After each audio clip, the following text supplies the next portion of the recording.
I'm a former presenter for the BBC in the UK, also for the Premier League's global coverage and for Sony Television as far as the Indian Super League is concerned. Now today we'll be discussing the following: how India can become an emerging football powerhouse, I suppose, by developing their domestic game.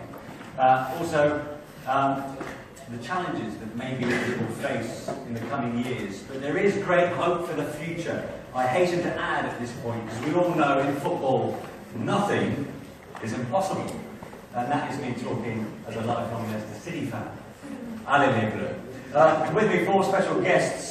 Please let me welcome them to you. They're all on stage, as you can see. Starting then with the gentleman closest to me, Kushal Das, General Secretary of the country's governing body, the All India Football Federation. Sunanda Dar is next to Kushal, CEO of India's established domestic league, the I-League. Next to Sunanda is Seema Jaswal, Star Sports host of the Indian Super League in India. And Ian Hume, who I'm sure some of you will recognise, ex-Canadian and Leicester City striker. He's played for a whole host of English clubs during his career so far. And Ian is looking forward to his third spell in the ISL, in their third season. He's already played for Kerala Blasters, and I think he's currently with Atletico de Kolkata. So, guys, thanks for your company today. It's good to see you. Let's start, first of all, let's set the scene for those perhaps in the room who aren't quite so familiar with the domestic scene in India.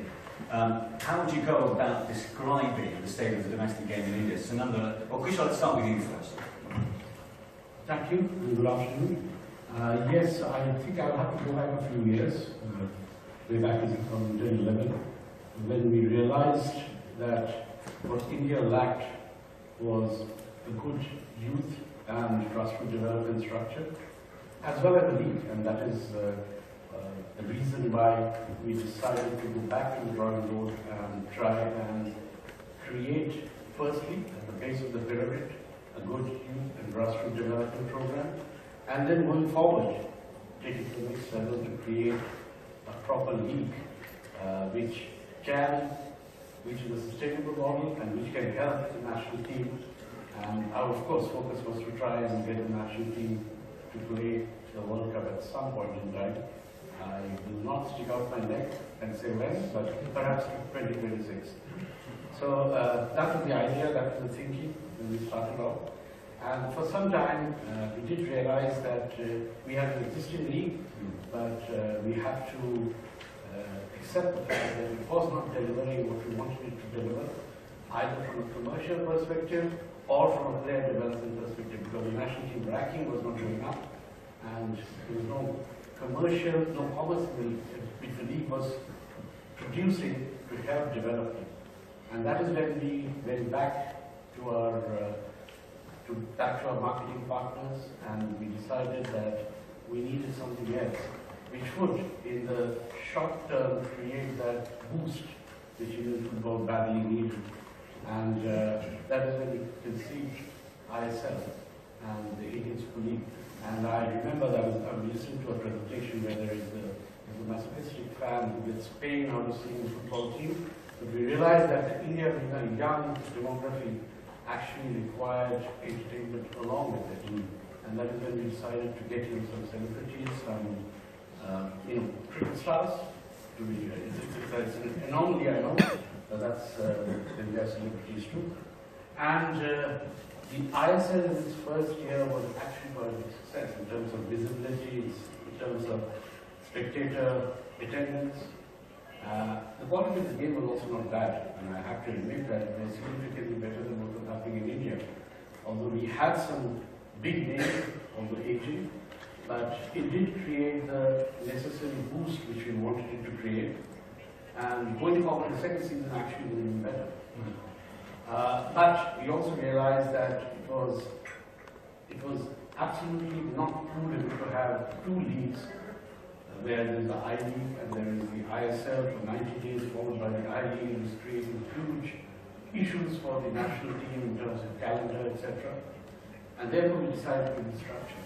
We have been able to restructure now, at least in our minds. I know there are issues with a lot of legacy and old clubs. Fortunately, none of them are here, so I can be a little ruthless. So, but in our minds, we think that that is the right way forward. We want to create a sustainable model. We want to ensure that the maximum stakeholders of Indian football are benefited. There will be some pain, but that is where we are.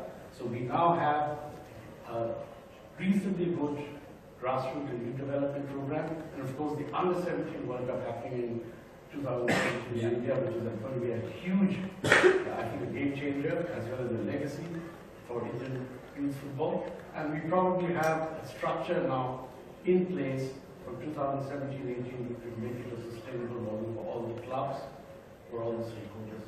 So that in a nutshell is what we're trying to do. Yeah. Not such a small nutshell, but thank you very much. So we'll talk about the 2017 Under-17 FIFA World Cup, which is very exciting. It means there are exciting times on the horizon in India in terms of hosting its first major international tournament. It's interesting what you've got to say there, Kushal, in terms of the dynamics, I should think, between the ISL and the I-League. And so Nanda, let's talk, from your perspective, from the I-League, you've got this up-and-coming new pretender in the ISL, which is only 2 years old. And it's certainly caught the imagination of the Indian public, very glitzy. It's the IPL of football, really. Is it something that the I-League really needs now to, I suppose, pull its socks up, metaphorically? So obviously, as Raj said, ISL in the first 2 years have done really well. They managed to get a crowd in the stadium. The production quality on Star, fantastic. The quality of the games, I thought from year 1 to year 2 there's been a lot of improvement there. And I'm sure the IPL clubs have taken note of that. But I think everyone in the Indian football ecosystem realizes that now is the time to have one league. These 2 leagues wasn't helping anyone. And at the end of the day, it may sound bad, but at the end of the day, only the best ones will remain. If you're not good enough, you won't remain at the top level. And so whatever the top league, it would be the best of ISL, the best of I-League teams who remain. And we're pretty much sure that that's the way to go forward, and that's how we're doing it. And I'm sure I-League clubs need to, need to match up to that, the investment level of ISL, and try and be in the ecosystem. And they realize that they have to do it, and I'm sure that we would get a few I-League teams doing that and matching step for step with ISL clubs. Now we have to remind ourselves at this point, of course, that the market that India provides is phenomenally big, 1.3 billion people. I mean, there is a sport to be had, I suppose, to vie for a place alongside cricket, which of course is the primary sport in India. You're talking about an amalgamation of the I-League and ISL. Do we have a date fixed now for that to happen? Yeah, we plan to do it after the Under-17 World Cup. So the Under-17 World Cup gets over in October 2017. We plan to start a new refurbished league system, which will have the ISL at the top, so League 1, League 2, starting from November 2017. And are we going to have a promotion relegation issue from the leagues to ISL? Not to start off with. There are some contractual issues, and we want to give that, obviously there's investment levels at ISL are significantly higher, and we want to give that comfort level to the owners, that at least for the first few years, you're assured your space there. But ultimately, yes, going forward for 5 years, there would be a relegation promotion. So clearly ISL has made a huge impact to the domestic league that's been running in India now since 2001. Seema, you spent your first year, you've gone from London, out of your comfort zone to go to India to follow, four-star sports, what the Indian Super League has had to offer for the last season or two. How well has it been received to the domestic, to the domestic market? Do you know what? It's been received so well. I think was in the position that many people here were in before travelling to India. First of all, I'd never been to India, so I didn't actually know what it would be like to travel there and to live there for the year. My perception was, first of all, well, as you said, 1.3 billion people. Surely Indian football well, there must be a reason why they're not up there with the rest of the world in terms of the world ranking and the national team. The other perception I had was that, well, is there enough space for football? Because cricket is obviously the #1 love, and I didn't quite know what it was like and how it fit into the culture in India.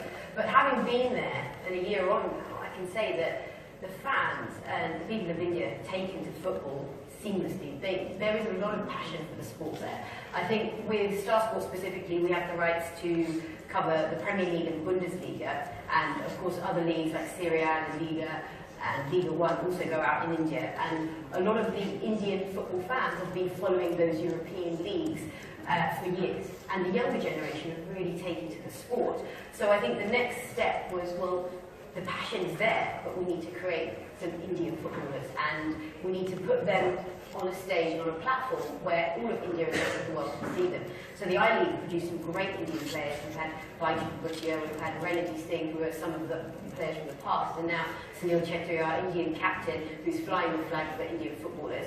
And now the Indian public are now getting excited about some of their homegrown players as well. So it is an exciting time, and now is the right time for Indian football, and I think it's got a really positive future ahead. There's a great mix of players, I suppose. And if you include the management structure as well, I mean, you've got star names, stellar names from Brazil, the likes of Zico, Roberto Carlos, they've all featured. Nelka's played and managed one of the sides. You've been in the thick of the action, Ian, for both seasons. You were named most valuable player after your first season in India. How did you enjoy that experience, and has that given them the taste for more beyond just a 3-month season? Yeah, it's the excitement especially for the Indian players. Myself, who was massive, the chance to play with or against Del Piero, Chaudhuri, Pires in the first season alone was something I don't dream of, to be honest. But for the Indian players who've never really, apart from watching on telly, had the chance to get close to names like that, and they're now getting to learn from it. And even players like myself, I've 15 years in England, and they getting to learn from players like myself, and obviously the marquees and the other foreign players. It shows them how we've been brought up, because it's never been a structure at Indian football had, where we've had it in the UK and in Europe for 30, 40, 50 years, where they've had the professional structure and they've got themselves to the levels they're at now. So to be out there and to witness the progression, like from the first day of pre-season, the very first ISL to going into my third pre-season, the progression of the players' natural ability and belief in themselves, because they're learning day in, day out, rather than just go around and kick a ball. There's a proper structure to how they're being coached in their training and everything. It's a natural progression, it's going a lot quicker than I expected it would. But the question, I suppose, with some of us who've got strong roots, with the Asian subcontinent, the question we all want to know is, for a team whose national side have aimed to finish or be around FIFA ranking 120 come December 2017, I think India's about 163 at this moment in time. If the homegrown players got what it takes, is the quality there? I think it can be, but like we've been spoken about before, the infrastructure needs to start from grassroots. These are players, like I had one player who I sat down and spoke to, because we were having a talk about how he could have progressed and improved his game. He said he hadn't been coached properly until he was 18. And then you think about that, and you think about the systems and the grassroots systems they have in Europe and North America, and that you're getting coached properly by licensed coaches from maybe 8 or 9 years old, 10 years old. So you think there's 8 years of his life that he's missed out, and he's had to wait until he's probably full grown to start learning how to play the game properly, or how to do the basics. And that's something that all the ISL teams and the I-League teams now are trying to change. They're trying to start it from the youth. They're trying to coach players and kids how to do the basics before it's too late. Can you dispel this myth, perhaps, that's been going on for some time in terms of the lack of Asian players in the UK, in that in India, physique isn't such an issue? Oh, not at all. Okay. Athletically and physique-wise, they're on par with most of world football.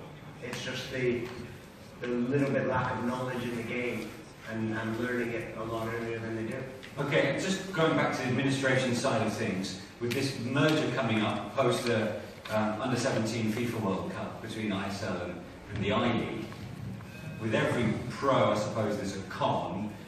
Are there any maybe question marks over the existence of the smaller clubs from the I-League that might be put in doubt as a result of the merger?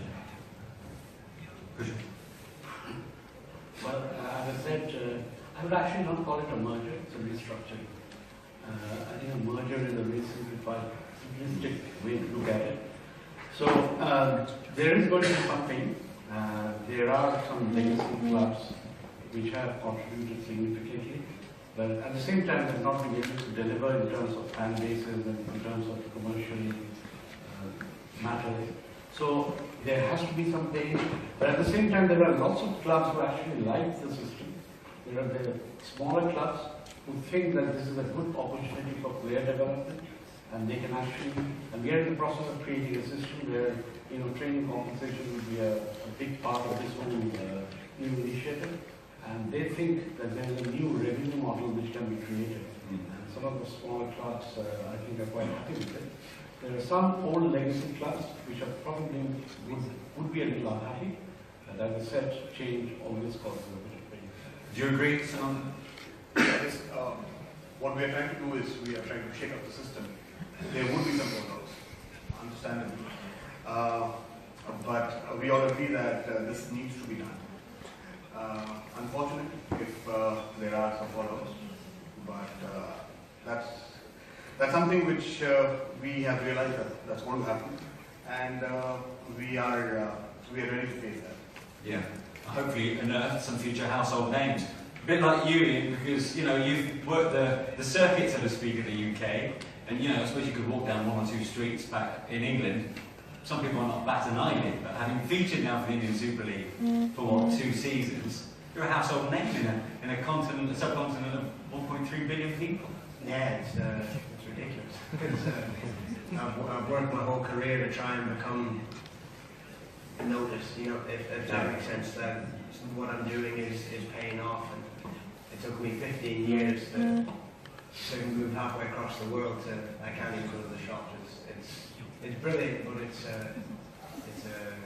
refreshing because the players go out there and they're enjoying the football, they're enjoying the spectacle, but they're also enjoying the limelight because you're now becoming a local hero. And I've been very, very fortunate. I've played for the two, in most eyes, the two best supported clubs and states in India, in Kerala and Kolkata. So to be able to witness that firsthand and to be able to see the love they have for the game and the players, there's starting to become a relationship between the fans and the clubs now, and that's mainly the aim they set out when bringing the ISL, was to get the fans in behind each club and supporting their home nation or their home state. And can I have a view on if the season becomes a bit longer than it already is, from 3 months and it incorporates the I-League, then suddenly it might be 7, 9 months. Will that have a negative effect on those European players who want to literally go to India, just play for a small amount of time before they can go home again?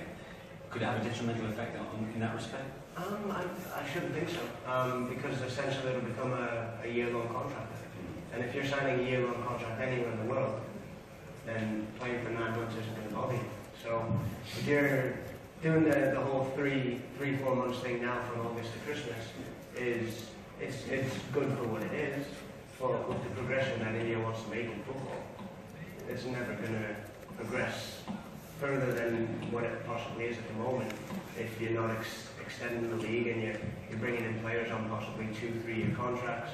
When you've established the league, you're bringing them in for a longer period of time, then people are going to say, oh, well, okay, well, Ian Hume's there for the next 2 years, so, or we've got Bernard Mendy was there. Yeah, is that the right size? Yeah. Oh, I'm going to go see what it's like. I'm not going to go for 4 months. Yeah. Simon, the hunger's there for more, for sure, from your perspective. Absolutely. Yeah. Absolutely. There is a hunger for a lot more, and I think, as I said, when ISL Season 1 came about, from our perspective, it was, let's get the league out there, let's get it on television, let's see how the viewers take to it, let's see whether the Indian public like it, because they were used to the I-League, but let's see if they will like this new ISL league, and the viewers really liked it. and they took to it, as I said. What we did is we took that from what we did in season 1, and for season 2, where I came on board, we made it that the viewers would also experience what the rest of the world experiences in terms of football, in terms of broadcast. So we had a full studio set up with, we had 14 cameras all over each stadium, and you know, it was a professional setup with touchscreen analysis, we had AR graphics, we had formations, we literally built up to each match in how you'd see a World Cup match or a Euros match being built up to, and we had a half-time analysis and then a post-show that followed, and that, again, that went down really well with the fans because they could see Indian players playing amongst some international players as well, but in the same way that they'd watched the Premier League or any European league. And I think that the hunger is there, and it's early days still, to be honest. I think there's so much more to come. Okay, we wait and see. We wait and wait. So that's the domestic scene very much, I suppose. Summarised in about 15 minutes. But let's talk about the first major international tournament is going to be hosted by India. We mentioned already, next year, 2017, the FIFA Under-17 World Cup will reach the Asian subcontinent. It's very much a litmus test as far as India is concerned, is it not, Kushal? So, yeah. Is the infrastructure there, do you think? It is getting developed. So basically we look at the Under-17 World Cup from 3 aspects. One is of course to deliver a top-class international event for FIFA to consider us for more events. Secondly, have a competitive Indian team. And I think we are doing reasonably well in that regard. Of course, have to improve a lot. And third is to create an impetus on the youth for football in India. So these are the 3 pillars we are working on, and I believe it's going to be a game changer. The infrastructure is getting developed. Like everything else in India, it's always a little slow, but somehow it gets delivered, and I'm sure it will be delivered. The challenge would be to actually have a very competitive Indian team, because, you know, as Ian rightly mentioned, you know, we don't have a system where the player is developed from an early age. Even when we started the grassroots and youth development program, it was the age of 13 or so. So that's too late, I think. But the team is actually faring quite well. We played a few international matches. We lost 2-0 to Norway recently. We played against Luxembourg, won one match, 1-0 and lost the other one. And 2 days back we lost to Bayer Leverkusen 3-0, I think. So it's a tough team. Leverkusen is a very, very tough team, plays in the Bundesliga, and they have a very good youth team.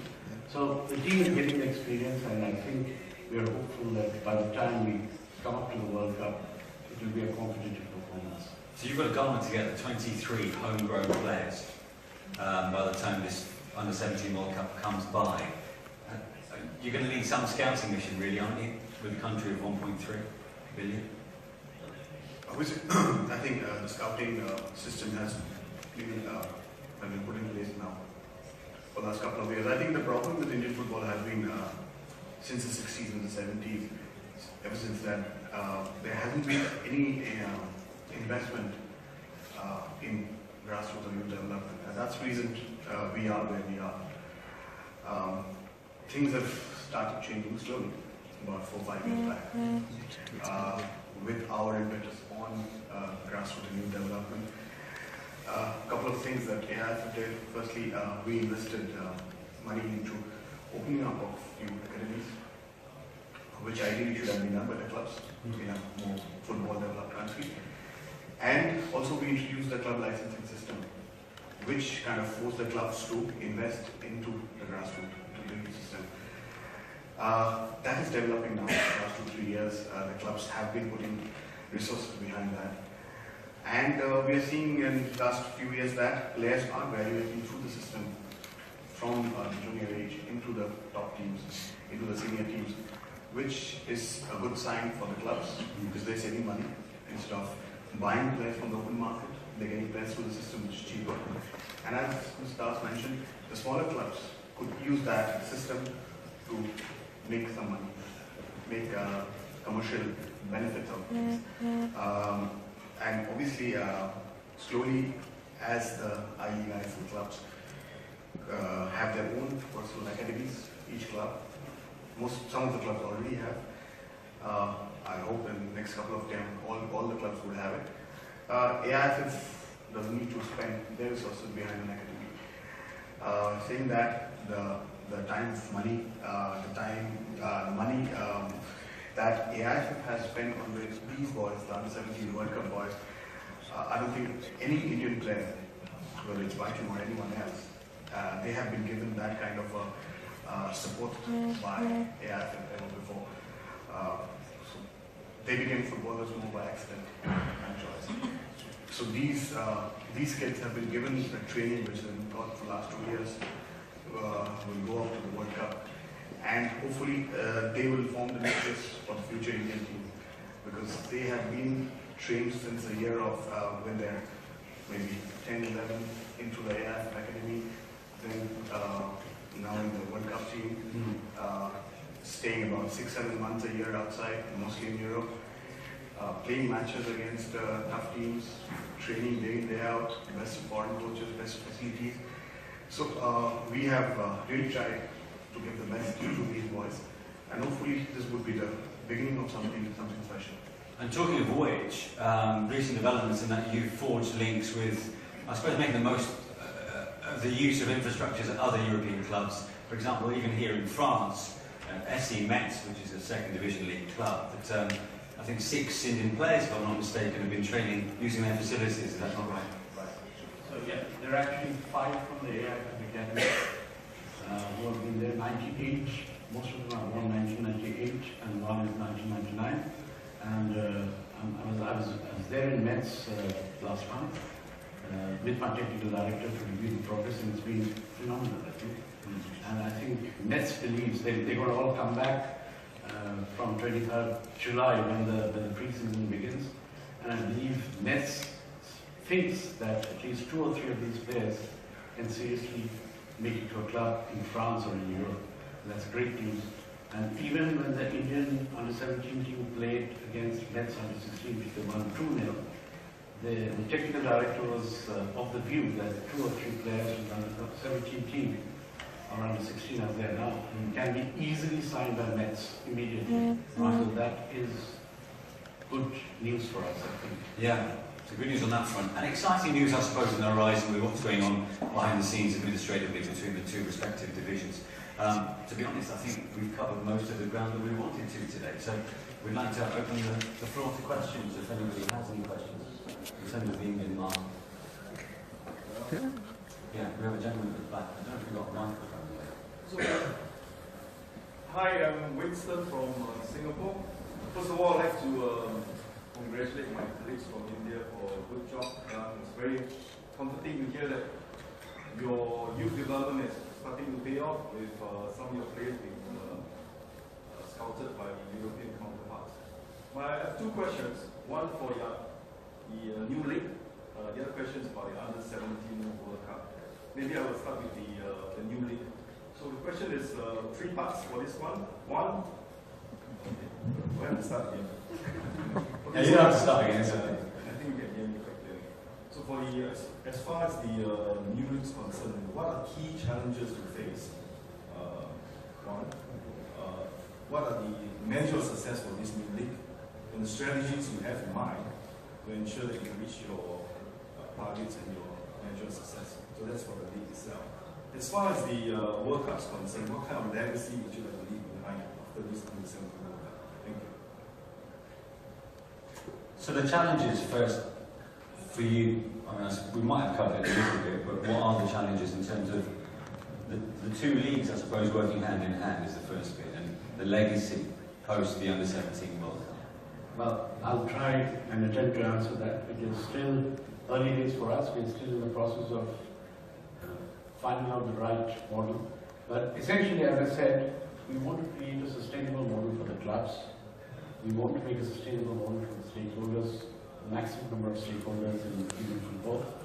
And the idea is that, there is of course no relegation right now from relegation or promotion from the top league to League One, but we would like to make League One equally sustainable, all the matches being televised, so create an avenue for the clubs to exploit themselves commercially and make them sustainable, so that when the relegation to promotion system starts in about 6-7 years, they are in a position to actually move to the top league, just like Leicester City were able to do it.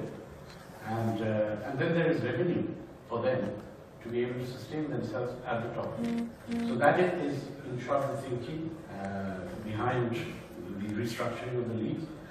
In terms of the Under-17 World Cup legacy, as I said, we are trying to create a program which, with help from the government, with help from FIFA, which will try to excite and create an impetus for football in India. As you know, our Prime Minister also has been stating quite frequently that football is a global sport and he would like to support it, and the Under-17 World Cup is very important for India. So based on these platforms, we would like to create a legacy where after the Under-17 World Cup is actually the beginning. We would like to create that legacy where football takes over in India. Yeah. Well, I think India is certainly in the hunt for the Under-20 World Cup in the future, but I think that's a little bit to be decided with other things having to be factored in behind the scenes. That's in the plans. Yeah, that's in the plans. Obviously, Under-17 is the first start. Yeah. Once we get that off in a proper way, maybe the next one would be Under-19. Sorry, I just want to also, when we're talking about men's, I think I must sort of express my appreciation for the French Football Federation, who have been very, very supportive and who have helped us immensely in trying to identify how we should structure our youth development program. We are working with them on women's football, etc. So I'd like to thank them for their help and support. Yeah, great. Thank you. I'm sure they appreciate that for sure. Yeah, we've got a question down at the front actually. A lady there. Thank you. Sue Wright, Red Sports. I'd just be interested to learn what model the ISL and the broadcasters in India are using to, first of all, promote awareness to help grassroots, and also any financial model that you're contributing towards the development of grassroots football in India. It's probably one for you, gentlemen, I should think. One of you. See, there is an obligation of the ISL clubs to engage in grassroots straight away, and of course start their academies from the 5th year of their operations. And since Star is the broadcaster for ISL, and hopefully going forward will be the broadcaster for League One also, I think we've had various discussions with them to engage in the grassroots and youth development program, and we have had some very positive responses from them. So going forward, I'm very optimistic that they will be the broadcaster will support us in our endeavour to develop grassroots and youth. And I can just add a point to that. So each of the ISL teams, there's 8 teams that compete in the ISL, they all have to commit to developing a sustainable grassroots program, and that is part of what the ISL set out to do, and it's a really important part of it. And at the end of the season, the clubs are recognised for the work that they put into nurturing this young talent, and there is actually an award as well given out to the best grassroots program, and they all take it very, very seriously. And from my perspective, I've actually met with some of these young academy players, and what we do is we try and give as much coverage on the Star platform to the grassroots development. So I've gone and met the young champs, they're called. I've seen them in their training, and we have a team that goes out to the various areas around India. So whether there's the grassroots development in Kerala, Kolkata, and it's broadcast on my show every week, Let's Talk Football. So we give a lot of coverage to it to try and just bring awareness to it and just show how important grassroots is. So that's sort of our input from the start. Thank you for that. Any more questions? Nothing dangerous.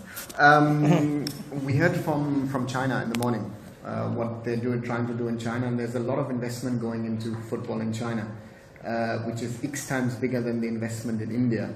And there's a lot of outward movement from China as well here into Europe and into other parts of the world.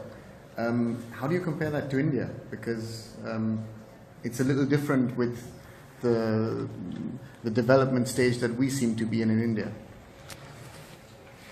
Well, yes, I completely agree. I was present in the presentation in the pre-lunch session where it was clear that there's a huge amount of support from the government, especially when they changed their policy in 2014. We are behind, no doubt about it. In terms of investments, there is no comparison. But then that's been the case for every industry. Although we talk about India and China, or China and India, the investment levels in China has been significantly higher in every aspect. We don't have that kind of money, for sure, but hopefully we also don't have a bubble, I think.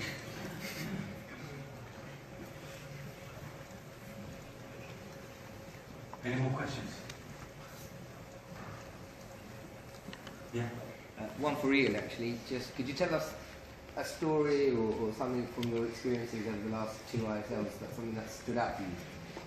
I think just on the whole, I went into it blind.